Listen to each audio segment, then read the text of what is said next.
Bonjour et bienvenue pour cette nouvelle émission de Moto & Co. C'est le 6e épisode de la saison 5. Ça en fait des émissions. Et aujourd'hui, on va parler du bruit. Alors le bruit, on remercie Honda d'avoir participé à cette émission. Sujet un petit peu touchy. On remercie Sébastien Pernel, directeur marketing moto et compétition Honda France. Ça fait un beau titre sur la carte de visite. Bonjour Mehdi. Bonjour Didier et Jean-Pierre. Voilà, Didier et Jean-Pierre. Jean-Pierre et Didier qu'on ne présente plus, vous les connaissez, c'est les habitués de l'émission. On va commencer cette émission directement par le petit coup de gueule de Didier. On va voir sur quoi il s'est énervé ce mois-ci.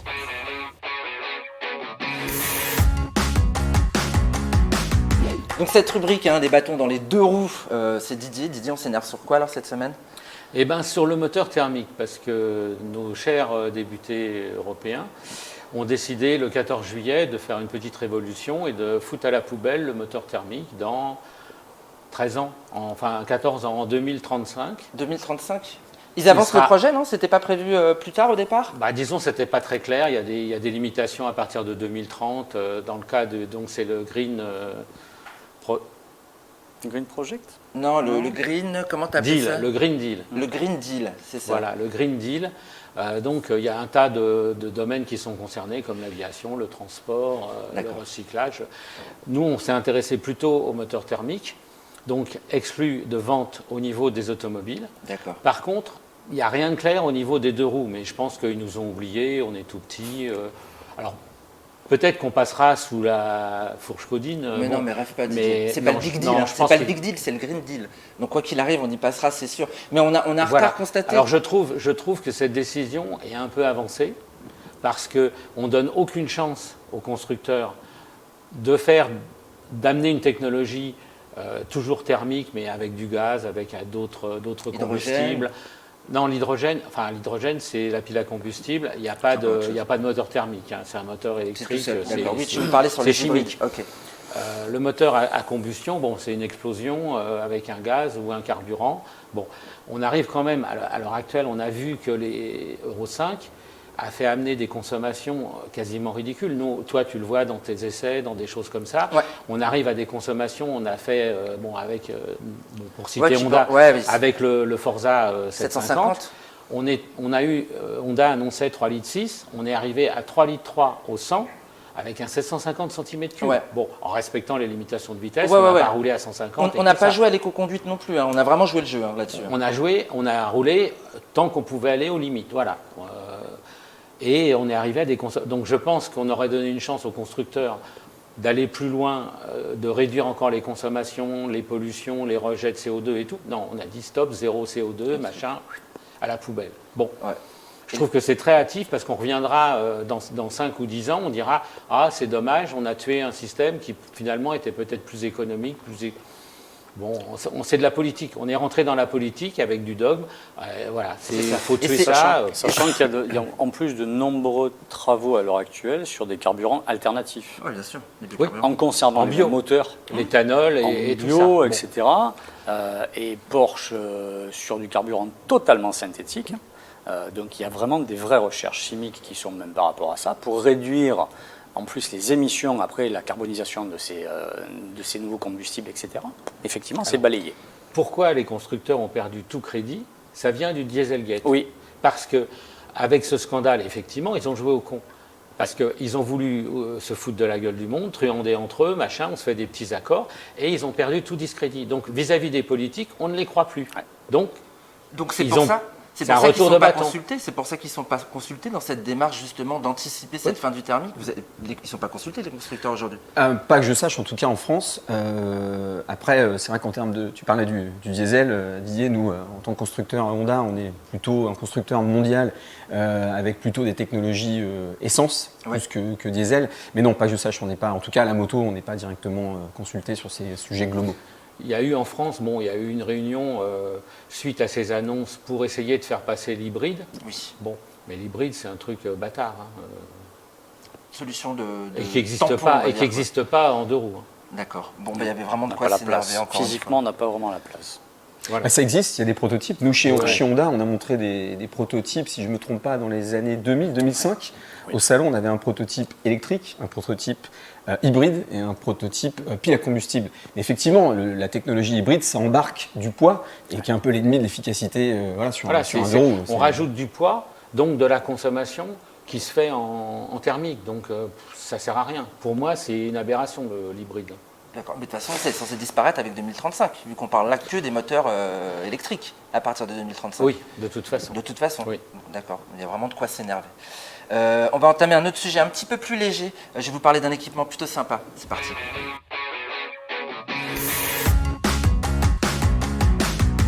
Ouais, c'est parti pour ce petit accessoire indispensable, cet équipement ce mois-ci. Ah ouais. C'est ça, les gars. C'est l'écran Shadows. Alors, vous connaissez les écrans photochromatiques, photochimiques, on les appelle également, c'est-à-dire qui varient. Photosensibles, qui sont un petit peu longs finalement, puisque c'est un procédé qui met quand même plusieurs secondes, une trentaine de secondes pour s'assombrir, voire même plus 3-4 minutes pour redevenir clair. Là, on a vraiment franchi un cap avec Shadows. C'est une entreprise française qui fait ça. Une technologie qui s'appuie sur la base d'une puce électronique photosensible qui est ici.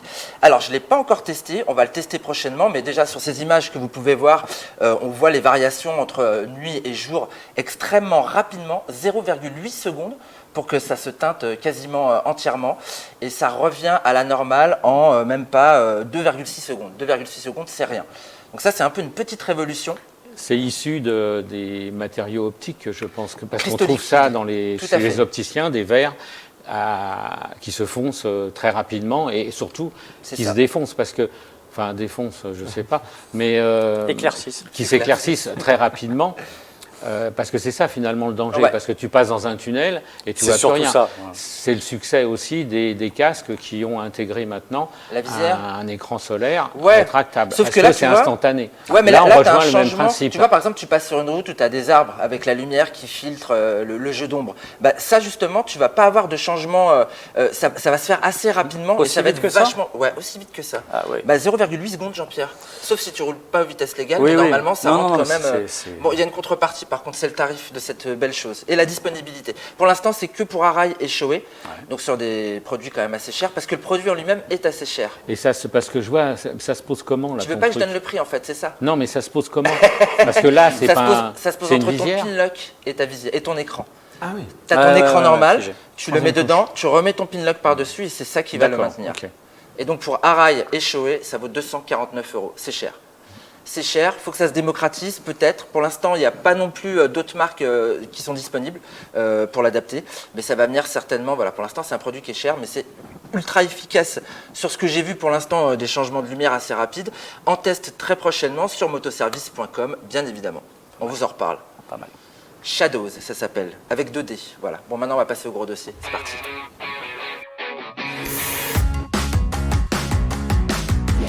Bon, je vous propose d'entamer maintenant un dossier qui va faire du bruit. Oui, parce qu'on va parler du bruit. Alors, je tiens à mettre quand même des petits guillemets sur cette thématique.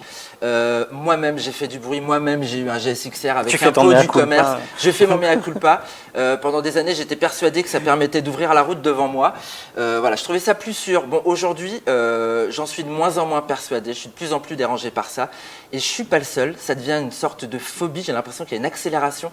Depuis le phénomène du confinement, où les gens ont entendu des petits écureuils, justement, se faire des bécots devant leurs fenêtres.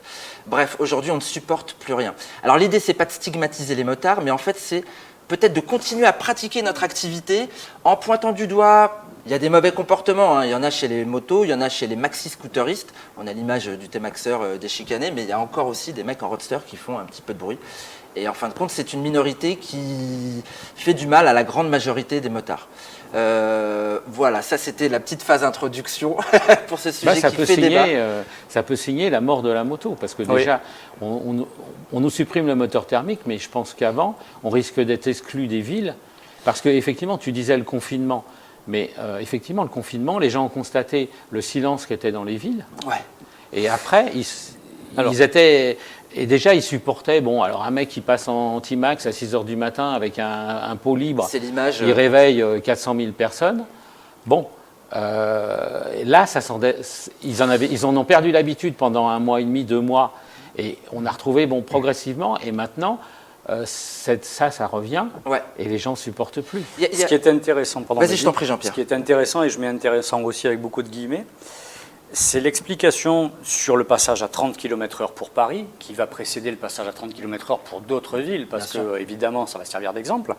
C'est l'explication de David Béliard qui dit que ça va réduire les nuisances sonores du trafic. Évidemment, le son passe là-dessus. On ne parle plus de pollution, on parle de pollution sonore, on ne parle plus de on parle de réduction du volume sonore. Donc ça fait partie de l'argumentation pour expliquer les 30 km/h. Oui, c'est ça, comme... voilà, enfin, Alors, c'est vrai qu'à une époque, on a aussi, la FFMC, il y avait un peu une politique de dire, on fait du bruit, comme ça on est vu, enfin, comme on n'est pas vu, on est entendu. Il y a très longtemps. Il y a très longtemps, mais c'était ça. Il y a 20 ans, c'était ça qu'on entendait. Oui, alors, la vitesse du son, effectivement, le déplacement du son, c'est 900 000 km/h. Ouais. Voilà, donc ça va effectivement plus vite que toute moto, et même le mec qui roule à fond, il est entendu bien avant qu'il arrive. Et pour beaucoup, c'était un argument sécuritaire qui a été développé pendant des années, et qui maintenant, bon, bah, il tient plus trop. Déjà, les vitesses ont été limitées. Bon. Est-ce qu'on a besoin de ça? Est-ce qu'il faut du son pour être vu? Non, on le sait, il n'y a plus besoin de ça aujourd'hui. C'est encore un truc qui reste sur le passé. Mais au-delà de ça, tu vois, même avec des normes, des motos aux normes, je prends l'exemple du Tyrol l'année dernière, tu sais, où ils ont interdit des montées, par exemple, à plein de véhicules neufs, qui étaient pourtant aux normes. Mais voilà, en bas de la descente, tu avais des gendarmes qui leur disaient, bah non, vous n'avez pas le droit de monter. 95 dB en statique. 95 dB. Et nous, sur la norme Euro 5, on a 80 décibels quand même là aujourd'hui. Ça, on pourra peut-être en parler aussi, peut-être avec Honda. Et enfin voilà, l'idée c'est de voir qu'on va même au-delà cette espèce. Je ne vais pas parler de motophobie, on va parler de. Tu sais, on parlait de bruit. Aujourd'hui, on parle de nuisance sonore. Dans le langage, il y a aussi quelque chose qui a été modulé en fin de compte. Parce qu'on ne supporte plus rien. Sociologiquement, dans les études de nuisance d'urbain, il y a pas mal d'études qui ont été faites en France depuis plusieurs années. Effectivement, ça a été aggravé avec le confinement. Le son est quelque chose dans les villes qui vient assez haut. Il y a l'insécurité, etc. Et le son vient assez haut. Par contre, moi, je suis toujours très amusé de voir qu'on va... Alors effectivement, tu parlais de ne pas stigmatiser la moto, mais enfin, pour les gens qui nous reprochent de faire du bruit, d'une manière générale, le moteur thermique, c'est un moteur à explosion, on rappelle bien. Effectivement, la moto est systématiquement montrée du doigt, alors qu'aujourd'hui, moi, j'aime bien entendre passer des RS3, des TTRS, etc. Je ne parle pas d'une Lambo en permanence, mais on a quand même des voitures qui font du bruit aussi, et quand on a les fesses tournées dans son jardin, on ne l'entend pas. Et ce qui est intéressant, c'est que le mec qui nous reproche de faire du bruit, dimanche matin, quand il fait 1h30 de rotophile ou 1 heure de tronçonneuse, il n'y a pas de normes sur la tronçonneuse. Et là, les voisins ne se plaignent jamais qu'il fait du bruit, le voisin, parce que c'est un voisin. Ça énerve un petit peu. On a invité Honda sur cette émission parce que moi j'estime, enfin vous êtes d'accord avec moi les garçons, c'est un peu le bon élève de la catégorie des constructeurs, rapport au fait que on est toujours dans le respect des normes, normes de pollution, enfin je sais que voilà, sur les Honda, on vient de faire un comparatif entre par exemple le Forza 125 et le X-Max 125, ce qu'on a remarqué tout de suite sur le Honda, c'était le silence de fonctionnement, que ce soit sur les technologies alternodémarreurs ou que ce soit sur, même en roulant, il y a vraiment un travail qui est fait pour préserver l'acoustique du pilote. Et depuis un moment, l'alternodémarreur est arrivé avec le PCX il y a 10 ans. Ouais, c'est ça. Et on l'a mis sur le Forza 125 à partir de 2015, si je ne me trompe pas. Et c'est des technologies qu'on va continuer de développer parce qu'effectivement, tu démarres ton scooter en ville ou près d'un voisinage le matin, il n'y a pas de phénomène d'entraînement, c'est magnétique. Le moteur est aussi très, très silencieux, le système d'échappement, enfin tout est conçu pour effectivement s'insérer correctement dans la ville, quoi, dans le voisinage. Leading stop, c'était vous au départ? Idle stop, effectivement. Ce système idle stop fonctionne aussi grâce à cet alternodémarreur. Et c'est vrai qu'on s'arrête, le moteur se coupe, donc l'idle c'est le ralenti se coupe, on est un feu ou un stop. Un feu ça dure un peu plus longtemps, mais on accélère, ça redémarre instantanément et sans bruit d'entraînement du moteur. Ouais, c'est ça, donc du coup, c'est vrai qu'on gêne moins les gens. Et je me rappelle de ce lancement du PCX, c'était à Barcelone. Ouais. Tout le monde, tous les journalistes étaient extrêmement bluffés et tout le monde avait trouvé ça sympathique. Alors qu'à l'époque, c'était presque trop tôt pour arriver. C'était assez précurseur. Ouais. Et aujourd'hui, ça fonctionne bien. Et c'est vrai que je pense que ce type de technologie rentre largement dans ce genre de débat. Et c'est intéressant, en fait, je ne veux pas dire que Honda ne fait pas des motos passionnantes, que les caractères moteurs ne sont pas passionnants, même si pendant un moment donné, on a dit quand même que c'était assez linéaire. Oui, mais j'imagine que vous, justement, par exemple, chez vous, à la différence d'autres constructeurs, il n'y a pas de pot qu'on va trouver en aftermarket, je crois, à part pour la CBR. Alors, on a toujours eu des partenariats, autant que je m'en souviens, ça fait quelques années que je travaille pour la marque. Récemment, dans les 10 dernières années avec Akrapovic par exemple, mais c'est un travail conjoint, c'est un travail commun avec le constructeur. Donc on parle plus de modifier d'une certaine manière les performances de la moto, mais on parle aussi de design sonore. Ça fait un moment qu'on est dans... Voilà, ça existe le design sonore en fait. Tu m'en parlais pour l'Africa Twin mais complètement, et effectivement, et l'Africa Twin, alors je vais finir sur les échappements, mais aujourd'hui on travaille avec SC Project par exemple. Mais SC Project, qui est une entreprise sérieuse, impliquée dans la compétition, bien entendu, comme Honda a fait ses lettres de noblesse en compétition, chaque entité, chaque constructeur fait attention à ça, parce que s'il veut continuer d'exister, il doit prendre en compte cette donnée. Est-ce que c'est pas provoquer un peu aussi les pouvoirs publics? Enfin, moi, le consommateur, pourquoi ou alors d'origine, on met un pot qui a déjà du caractère. Voilà, qui a du caractère. On fait pourquoi proposer quelque chose d'alternatif finalement et pas les. Il y a une réponse. Il y a une réponse forcément parce qu'on écoute quand même nos clients, même si des fois certains estiment qu'on les écoute pas assez et on peut comprendre. Il y a tellement d'avis, etc. Mais c'est aussi un bel accessoire souvent en échappement. On parle de silencieux, pas de la ligne complète. Aujourd'hui, les lignes, elles ont besoin de travailler avec un catalyseur.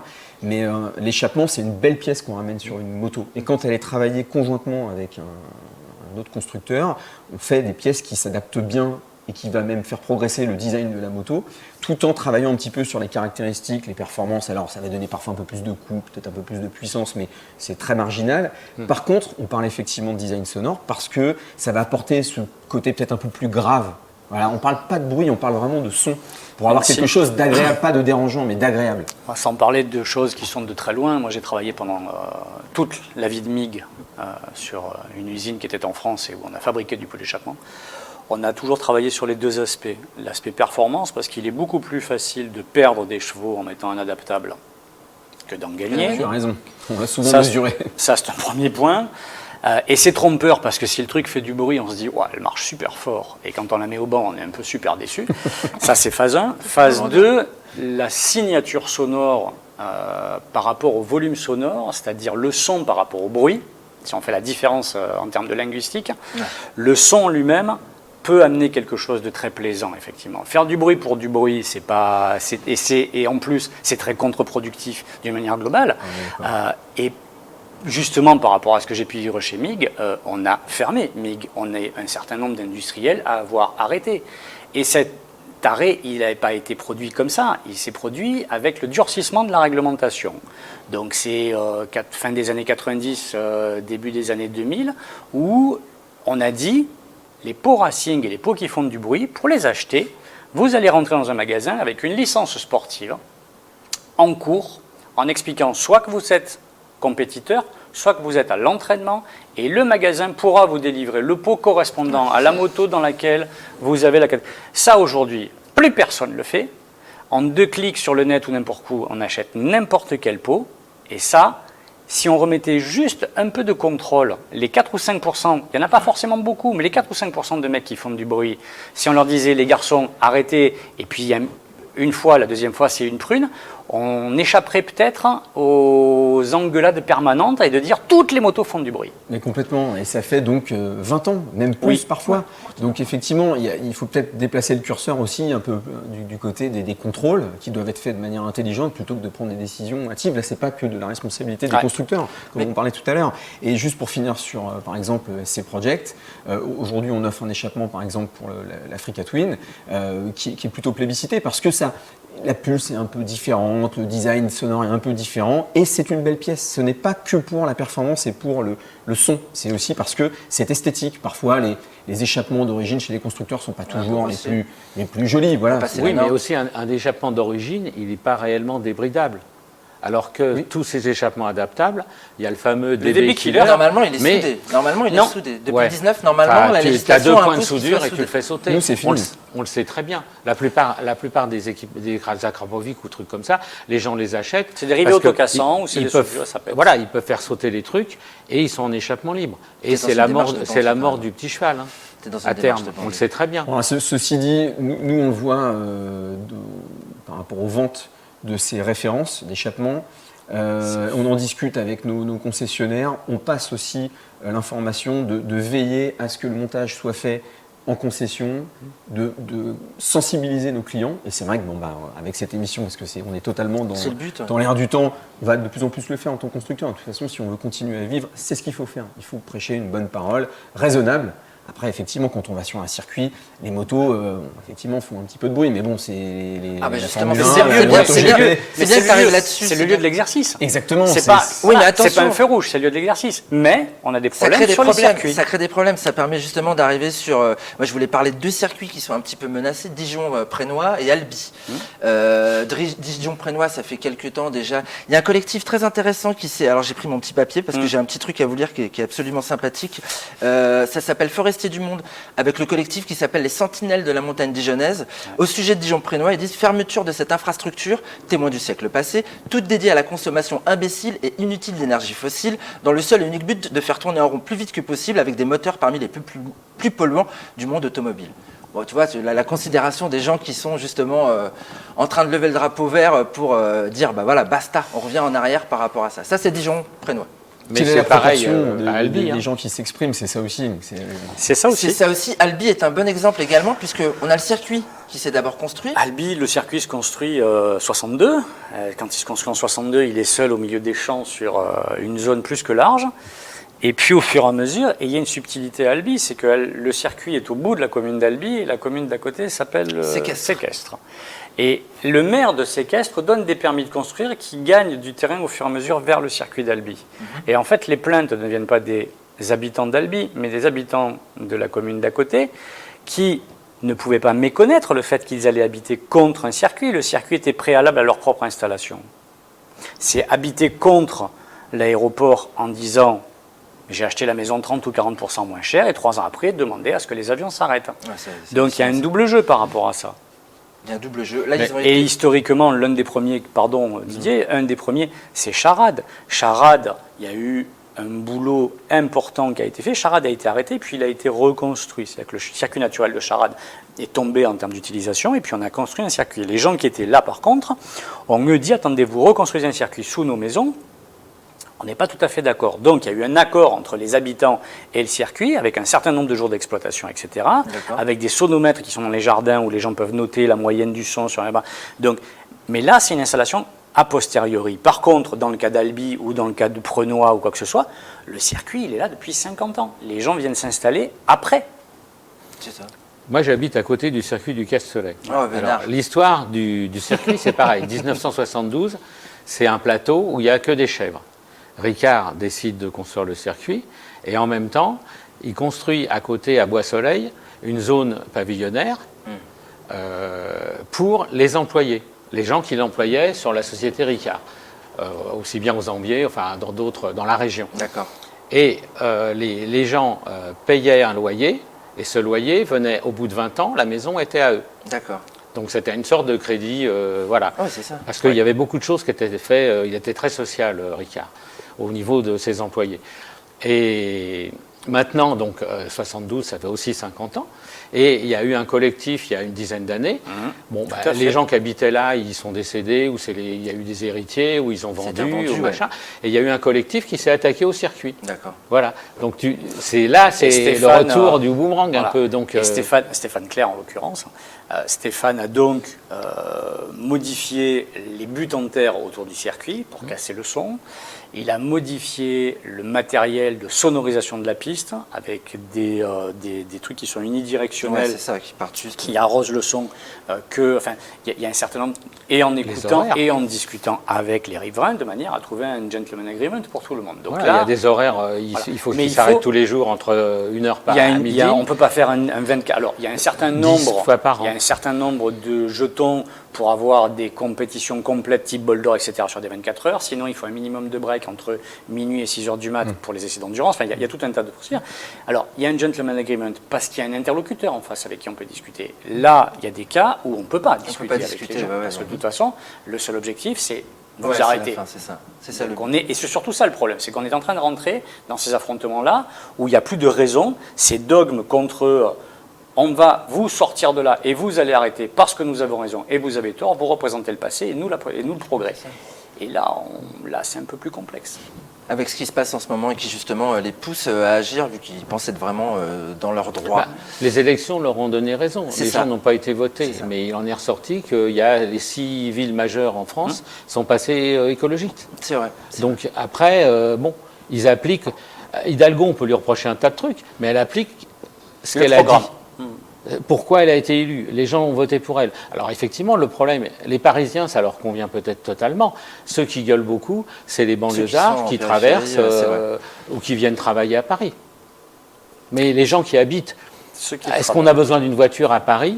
Pas forcément. Alors que tu vois, il y a eu quand même pas mal de travail qui a été fait. Enfin, je pense à l'utilisation des circuits. Il y a quand même beaucoup de contrôles aujourd'hui. Moi, tu vois, cette année, j'ai fait 4-5 essais pistes. Je me suis retrouvé sur différents circuits. Il y a eu des sonomètres sur des journées de relâche. Systématiquement. Donc, c'est 95 dB normalement à l'arrêt. On est à 100, je crois, en dynamique. Donc, il y a quand même des contrôles. On fait quand même des choses pour... La FFM fait beaucoup de choses également pour essayer de canaliser ça et de concentrer ça. Et pourtant, malgré tout ça, voilà, il y a quand même un max de circuits qui sont en danger aujourd'hui et finalement notre activité aussi. Alors c'est quoi les solutions? Ça a commencé pour les circuits, ça a même commencé beaucoup sur les circuits de cross. Les premiers, parce que là on parle beaucoup de la route et du goudron, les premiers à subir, et Sébastien le sait puisque avec les CRF, le problème d'un 4 temps au régime, etc. c'est là, et les premiers à avoir subi des grosses fermetures, etc. Et ça en est à un point où aujourd'hui, on envisage, j'ai lu une interview de Sébastien Poirier là-dessus il y a quelques temps, où il y a des demandes pour ne plus faire de compétition le week-end. Voilà, c'est ça. Ouais. Donc ça veut dire qu'on va faire les compètes sur quoi, le mardi, le mercredi, ou enfin bon, ça c'est vraiment envisageable. Voilà. J'aime bien la notion de pour le week-end. C'est pas du tout pour protéger la nature, quoi. C'est vraiment pour le confort des gens. Oui, mais on supporte plus rien. Après, des solutions, effectivement, peut-être qu'il y en a, de continuer ces contrôles et que les constructeurs fassent en sorte aussi de prendre en compte et d'adapter les systèmes d'échappement, les calages moteurs, etc. C'est possible de le faire. Tu parlais tout à l'heure de l'Africa Twin. L'Africa Twin, moi j'ai eu la chance de travailler dans un groupe d'essayeurs avant de lancer la moto. Donc j'ai eu la chance d'aller au Japon, d'essayer aussi un peu en Europe, dans des endroits un peu cachés. Et c'est vrai que dans le développement, les premiers développements n'étaient pas excellents dans le milieu des années 2010. Et notamment, c'était la performance, le feeling du moteur, le feedback n'était pas très très bon. Et c'est vrai que l'année d'après, il y avait d'autres choses qui n'étaient pas parfaites, mais l'année suivante, quand ils sont revenus avec une deuxième, je pense qu'il y a eu beaucoup plus d'évolution que ça en réalité, parce que ça ne se fait pas du jour au lendemain, mais parmi les choses, il y avait effectivement donné un certain feeling, une certaine pulsation, un certain son, qui participe au plaisir de conduite, de pilotage, parce que parfois on peut être en pilotage sur une Africa Twin quand on va dans des chemins autorisés, n'est-ce pas? Et effectivement, cette moto respectait largement les normes en termes de son, d'émissions sonores, tout en procurant quelque chose d'agréable. Donc il y a quand même visiblement, au même titre que la pollution, possibilité d'améliorer, d'optimiser les moteurs thermiques. C'est peut-être plus difficile, finalement le son, la réduction du son est peut-être plus difficile à obtenir que la réduction de la pollution. Ça, c'est le prochain objet de la norme Euro 5B. Là, on est sur Euro 5. Euro 5B, ça va être ça, le gros son chantier. Parce qu'un moteur, même un véhicule électrique, rien que le déplacement du véhicule, au niveau des roulements, des pneus. Sur les voitures, maintenant, le problème qu'ils ont au niveau du son des normes Euro 7, c'est le bruit des pneus de roulage. Oui. Simplement, ça... Ah, mais alors attends, ça me donne un espoir. Donc, quand il va y avoir des hordes de cyclistes dans la rue aussi, on va vraiment avoir une génération... T'as entendu passer le Tour de France? Le Tour de France, oui. Ça fait un bruit quand tu as le peloton qui passe, je peux dire que... Mais le test, il est relativement simple. Mettez un quad sur la route, vous n'entendez pas le moteur, vous entendez les pneus. Bien sûr. Voilà. Et effectivement, un VTT avec des pneus en 2.6 ou en 2.8 de largeur, si vous pratiquez, comme vous prenez le goudron avec un VTT avec une assistance ou pas, à 30 km/h, le vélo, il en fait du bruit. L'air de rien. Hein. Tu parlais de la compétition. Je sors d'une réunion il y a quelques jours avec les organisateurs de l'Enduropal, où il y a des considérations environnementales. On parle d'éco-responsabilité, ça ne veut pas dire tout changer du jour au lendemain, mais par contre, effectivement, c'est un ensemble. En fait, il faut travailler sur les nuisances sonores, il faut travailler aussi sur ce que génère la manifestation en termes d'impact sur l'environnement, pas que les motos, sur la ville, c'est le public. Effectivement, donc il y a quand même des axes de réflexion qui sont prises en compte et qui sont discutées avec les constructeurs. La preuve, en tout cas au niveau local, c'est le cas avec Jean-Pierre aussi sur le Alpes Aventure Moto Festival que nous, on adore. Donc, je le plébiscite encore, mais c'est vrai que c'est un si bel événement qu'on ne peut pas s'imaginer que ça s'arrête. Ça veut dire qu'il faut prendre en compte quand même ces remarques, même si des fois elles viennent des gens les plus extrémistes, et après trouver les bons compromis avec des gens aussi, des politiques locales qui comprennent aussi qu'il y a besoin de ces événements pour animer la région, pour faire vivre l'écosystème. Ça se passe comment justement il faut un vrai support politique, il faut qu'il y ait une chaîne autour de l'événement effectivement qui se fabrique. Moi j'ai le problème sur l'Alpes Aventure, sur un collectif qui s'est monté dans la montée de la Bonnette, qui est un collectif contre le bruit en Dubaï, etc. Donc on ne va pas faire toute l'histoire là, mais il y a un monsieur qui a acheté un appartement en bordure de la route. Il l'a acheté en octobre quand il n'y avait pas beaucoup de fréquentation. Il s'est rendu compte, mon Dieu, au printemps d'après, qu'il y avait des gens qui passaient devant chez lui. Donc bref, on a beaucoup de choses qui se passent, etc. depuis. Moi j'ai demandé, j'ai les rapports qui sont là, on peut même les mettre face caméra, sur le nombre d'infractions en 2020 et en 2019. J'ai demandé à la gendarmerie... Par rapport à l'Alpes Moto Festival, on a des dépassements dangereux, on a une non-observation de la signalisation. Je n'ai pas de problématique de bruit. Sur Alpes Aventure Moto Festival, la clientèle, elle n'est pas bruyante par essence. Par contre, les gens qui montent la Bonnette, peut-être qu'ils viennent d'Italie faire les pitres, etc. Et après, on rentre sur les problèmes d'amalgame. Mais moi, je vous ai demandé, on en a déjà discuté, par exemple, à ce que les motos d'essai soient équipées effectivement de pots d'origine. On ne met pas de pots adaptables. Le salon est en cœur de ville. Dans le salon, il n'y a pas de musique, il n'y a pas de speaker. Je vous demande sur les stands de ne pas mettre de musique. Parce que la ville ne doit pas supporter 3 jours d'opération comme si c'était une rave party. On est dans un joli parc, on respecte le parc, on ne fait pas de bruit, on se comporte dignement comme si on était un habitant de la ville. Et autre point, effectivement, tu le signalais, on a une classification de Green Event sur cette opération-là, dont je parle quasiment jamais, si ce n'est au niveau local. Et Green Event, on a une gestion des déchets, c'est-à-dire que tous les soirs, j'ai une gestion des cartons d'un côté, du plastique de l'autre, etc. On n'a pas de nourriture dans le parc, de manière à ne pas produire de déchets de nourriture dans le parc pour le public. Les déchets de nourriture, ils sont dans la restauration, donc ils savent faire. Ouais, toute la restauration est en circuit court. Voilà, on a effectivement un package qui est travaillé au niveau local avec la communauté de communes, la ville, la sous-préfecture. Et c'est pour ça que pour l'instant, on arrive à le fabriquer, à continuer à le faire. La problématique du bruit, globalement, Moto Festival, est la partie émergée de l'iceberg parce que c'est facile de nous désigner. Maintenant, je suis même responsable de toute la fréquentation moto qui est dans la vallée du Maine. Toute l'année. Globalement, toute l'année. C'est bon, mais bon, voilà, il y a des courriers qui sont assez intéressants. Ceci dit, on a une vraie qualification sur 3 ans par la présence de la gendarmerie et on n'a pas de problématique de bruit particulière à cet événement-là. Donc, il faut que ça continue comme ça. Parce que pour le coup, si ça ne continue pas comme ça, ça s'arrêtera. Je crois qu'aussi, il y a des écologistes qui sont intelligents et qui rentrent les données économiques dans leur positionnement. Mais il y en a, c'est des ayatollahs, c'est des intégristes. Les nuisances sonores, on n'a pas affaire qu'à des écologistes, entre guillemets. Non. C'est les gens en général peut-être qui supportent. Alors c'est vrai que le cas du confinement, effectivement, quand on a vécu dans une certaine sérénité, mais ce monsieur qui a acheté au bord de la route, il était quand même au bord d'une route. Je pense que c'est... José, non ? Il y en a, ils veulent zéro circulation, zéro mais c'est ça. Le fantasme d'après, c'est plus rien. Décroissance. Oui, mais dès qu'on amène un peu de masque à quelque endroit, il y a une destruction écologique, quelle qu'elle soit. Je veux dire, regarde, en PACA, ils sont en train de gérer l'affluence qu'il y a des touristes.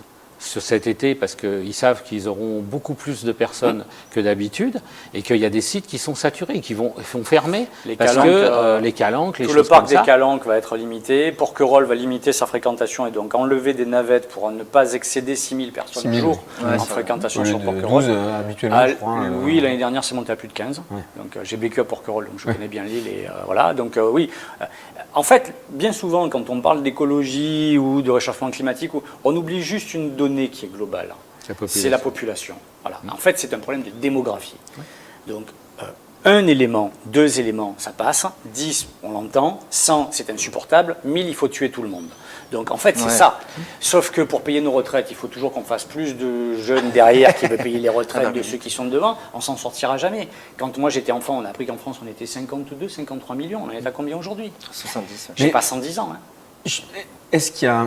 Enfin, c'est d'actualité aussi avec les vaccins en ce moment. Et beaucoup disent qu'il n'y a pas assez de pédagogie, qu'on n'explique pas non plus voilà, l'intérêt de prendre telle décision. Alors les vaccins, on ne va pas en parler, mais aussi organiser ces événements et de quelle manière les organisateurs et les participants prennent en compte cette donnée de nuisance sonore, l'empreinte environnementale. Et je pense qu'effectivement, c'est aussi aux politiques locales et peut-être aussi aux constructeurs de montrer via leur communication, l'organisateur, les constructeurs, que voilà, oui, peut-être qu'il faut donner des informations et montrer qu'on a un comportement responsable. Je pense que on peut pas, oui, c'est la bonne direction. Si on veut continuer à défendre la moto, c'est la bonne direction. Et après, on espère qu'à montrer qu'on en prend compte, qu'on essaie de trouver des solutions, que les gens seront aussi suffisamment intelligents pour comprendre qu'on va dans la bonne direction, dans le respect de tous. Moi, j'ai eu la difficulté pour Alpaventure. Le premier maire avec qui je monte l'opération, c'est un ami. Initialement, c'est un ami avant qu'il soit maire. Et quand on en parle un jour, bon. Donc l'opération se met en place assez facilement. Au départ, c'est sous sa responsabilité en tant que maire. Et puis l'opération grimpe et on passe sous la responsabilité préfectorale, puisqu'il y a des volumes, des quotas, etc. Donc il a fallu aller expliquer à la sous-préfète qui sortait de la formation, qui était sur son premier poste, quel type de gens à la moto on allait avoir, comment ça allait se passer, etc. Elle était très inquiète. Une fois qu'elle a vu la première opération, elle s'est dit, ah ben non, finalement, ils sont fréquentables, ces motos-là sont fréquentables et ces gens-là sont fréquentables. Donc ça s'est bien passé. Là, on recommence la discussion parce qu'elle vient de quitter le poste tous les 3 ans, ça change. Donc j'ai un nouvel interlocuteur, j'ai une nouvelle mairie, mais bon. Donc il faut continuer cet effet de pédagogie, être un peu explicatif et pas uniquement dire, il faut aussi mettre en application. Et quand on explique qu'il n'y aura pas ça ou il n'y aura pas ça, il ne faut pas qu'il y ait ça ou pas qu'il y ait ça. Il faut aller au bout de la démarche. Si je dis dans le parc, ça ne va pas gueuler avec un micro, il ne faut pas que ça gueule avec un micro. Donc action des constructeurs, action des organisateurs d'événements moto, mais aussi action de nous, les motards, quelque part, parce que aujourd'hui, voilà, il faut vraiment adopter un comportement pas débile pour qu'on continue à pratiquer cette activité qu'on aime tant et qui nous passionne. C'est un peu la conclusion, les gars, de ce dossier. On va passer maintenant à la prochaine rubrique, qui est la rubrique vintage, avec une moto qui fait pas du tout de bruit et qui est pas du tout polluante. Une moto bio, on peut le dire? Allez, c'est parti.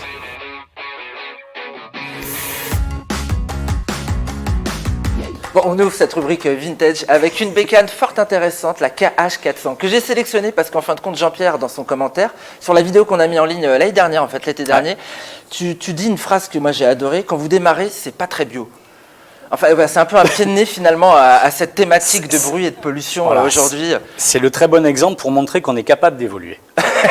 Non, mais tu dis... Mais oui, oui, parce que le sommet de la sportive, dans le milieu des années 70, en moyenne cylindrée, c'est un petit 2 temps, 3 cylindres, qu'on entend bien, et qui a tendance à émettre un peu de fumée bleutée quand on le démarre et à chaque fois qu'on met un peu de gaz.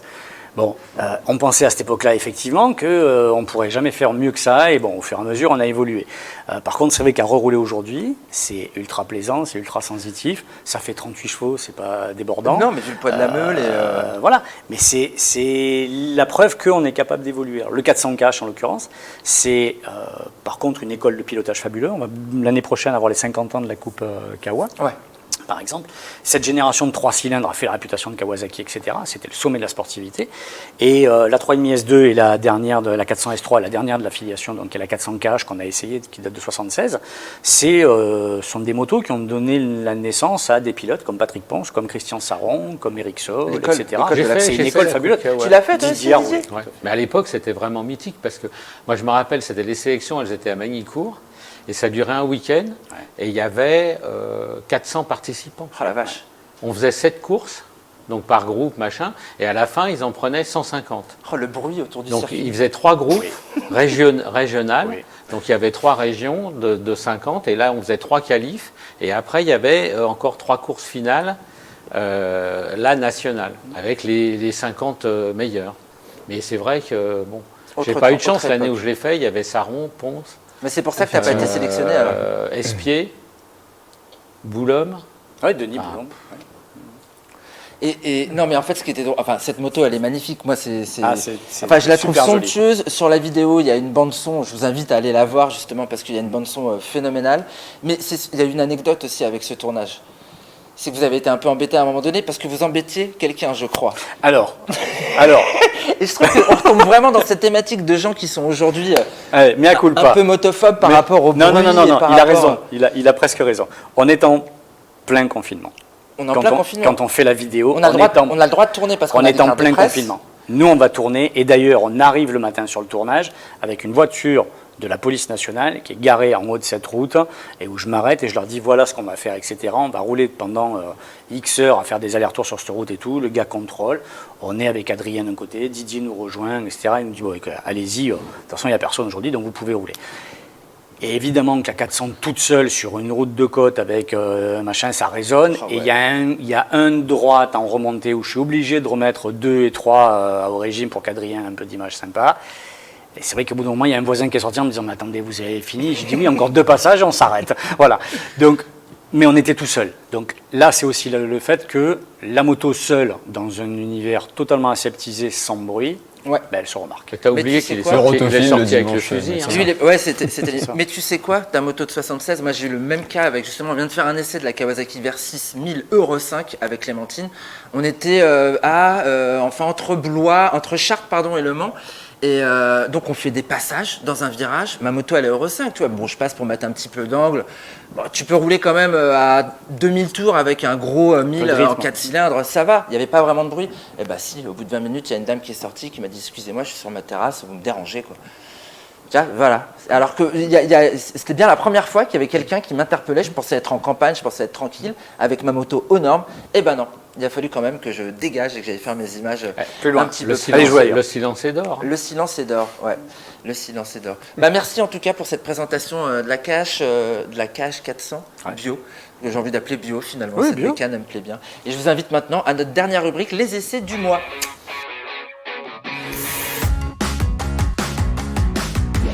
Messieurs, on termine cette émission avec nos petits essais du mois. Je suis désolé, on n'a pas essayé de Honda ce mois-ci. En fait, Sébastien, il y a un problème. On les a toutes essayées en début d'année. En fait, vous avez été trop malin cette année, c'est ça? Non, c'était ça la stratégie de les sortir assez rapidement, vos nouveautés. On a eu, en termes de timing, c'est bien tombé, effectivement. Donc allez, je vais quand même suivre. Alors nous, tu restes quand même. Ouais, Il est quand même sport et joueur, c'est bien, bon esprit. On a essayé pas mal de choses. La Versys 1000S dont je vous parlais tout à l'heure. On a essayé une petite Brixton bien sympathique, 125 cm3. La nouvelle TRK 502. Du côté des scooters, un petit Joymax. Chez Yam, la Tracer 9. Et on a essayé un peu quelque chose d'assez original. Le Changjiang Dynasty Sidecar. Donc ça, c'est les 3 essais que je vous ai sélectionnés, que j'ai trouvé les plus sympas ce mois-ci. On en a parlé de la Versys tout à l'heure. Pas dans des termes magnifiques puisqu'on parlait de nuisance sonore, mais franchement ça fait pas de bruit une Versys 1000 et puis c'est assez sympa à conduire en fait. Avec la disparition des GT dans les gammes, les trails ont quand même pas mal pris ce segment de marché. Eux ils ont un trail un petit peu spécifique avec le 4 cylindres. Vous chez Honda on est sur l'Africa Twin évidemment. On trouve plus de GT non plus chez Honda aujourd'hui. La Goldwing quand même. Ah oui la Gold, oui mais alors, on est au top du top quoi. Super GT. Voilà, moi c'était un petit peu ma bonne surprise parce que j'étais assez fan de la GTR 1400 par le passé. Là on a fait pas mal de kilomètres, ça remplace pas une GTR, mais c'est quand même super cool en termes de protection, d'agrément moteur. C'est confort et puis c'est versatile, Versys. C'est-à-dire qu'on peut quand même s'amuser un petit peu en jouant sportivement. Entre nous c'est moche quand même. Entre nous, c'est moche, c'est vrai, c'est ce que je disais sur la première version que j'avais essayée en 2019. Elle a pas un physique facile, Thérèse. Non, mais c'est vrai, en fait, c'est un peu dans l'idée qu'ils ont chez Kawasaki de décliner cette face avant sportive un petit peu sur toute leur gamme. Sugoi, ils appellent ça dans l'esprit nippon. Voilà, mais une fois que tu es dessus, Didier, tu vois plus la face avant. Oui. Et là, elle est bien. Oui, mais c'est une nuisance visuelle. C'est une nuisance visuelle. On n'en parle pas encore, ça, de la nuisance visuelle, mais ça va venir. Hein, ouais, je continue avec l'essai de la Felsberg. Petit essai fait par notre Maya Camus. Alors bon, là, on ne révolutionne pas le segment de la moto chinoise à moins de 3000 balles. C'est-à-dire qu'on a des moteurs qui sont assez basiques, on a des équipements qui sont assez standards. En revanche, on a un look qui est plutôt cool. Moi, ça m'a rappelé une certaine XT parce qu'il y a le moteur chromé dessus. Ouais. Voilà, bon, c'est assez looké, c'est assez sympa dans l'esprit Scrambler. On est à 2999 €. Voilà, ça révolutionne pas le segment, mais on sait que cette marque, elle est là quand même depuis 3 ou 4 ans. Ils en ont vendu beaucoup. Parmi tous ceux qui sont d'origine chinoise, mais de marque européenne, ils ont fait des très gros volumes et ils n'ont pas trop de retours par rapport à d'éventuels casse-moteurs. Ils s'inspirent d'anciens brevets de moteurs nippons, évidemment, aujourd'hui. C'est peut-être ça le succès de ce genre de bécane. Et je termine. C'est plus joli, ça, je préfère, C'est plus joli que quoi? au niveau visuel. La XC, la Felsberg? Non, oui, c'est ça. Ouais, plus joli que la Versys? Oui. Et alors, qu'est-ce que tu penses de ce dernier Ah, Rangin? ça c'est super. Et Alors- ça t'amène de la convivialité. Et ça passe très bien au niveau de la population. T'as Parce vu que tous les gens ont de la sympathie. Alors c'est marrant, hein. Moi ça me fait poser la question justement sur ce qu'ont devenir les anciennes et les classiques, parce que les gens aiment les voir passer, mais là on a un esprit classique, mais on a un engin qui est Euro 5, on est sur un sidecar, ce côté rétro, full équipé, avec les petits feux qui vont bien, le petit tof aussi, alors c'est un moteur Kawa, enfin d'inspiration Kawa, on est sur un 650 parallèle, un petit peu sur une base de Versys 650, tu sais, ou de Z650 pardon, donc moteur moderne, mais on a quand même une acoustique qui est plutôt sympa avec les pots saucissons, moi que j'aime bien. Voilà, c'est un acte de générosité, j'ai dit, que d'acheter ce genre de choses parce que justement tu fais plaisir aux gens. C'est là où c'est paradoxal, c'est qu'on a quand même une moto qui est lookée, mais voilà, les gens l'adoubent. Voilà, c'était la petite séquence de nos essais du mois. Messieurs, on va dire au revoir, c'est la fin de cette émission. Je vous invite très prochainement, fin du mois prochain, à une prochaine émission au retour des vacances où je vous donne pas le sujet, je laisse un petit peu en stand-by, mais ça va être un sujet d'actualité fort intéressant là aussi. Messieurs, merci pour votre participation, merci Sébastien, Merci Mehdi. À bientôt. Jean-Pierre, à très Merci à vous. bientôt. Bye bye. Bye bye.